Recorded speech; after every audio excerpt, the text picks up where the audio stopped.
بسم الله الرحمن الرحيم وبه نستعين.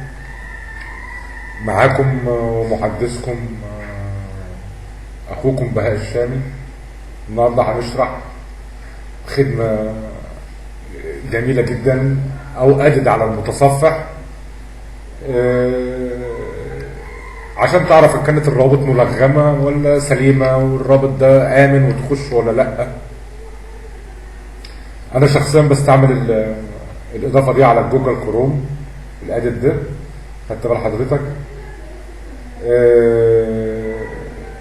هشرحها النهارده بالصور في الفيديو، هشرحها بالصور في الفيديو على جوجل كروم مع بعض ان شاء الله قريب، يعني ان انا اشرحها على الفايرفوكس او الاوبرا او السفاري او الدراجون او التروش ان شاء الله، يعني ناخد مع بعضنا واحده بواحده. ودلوقتي هسيبكم مع الصور الموجوده على الفيديو.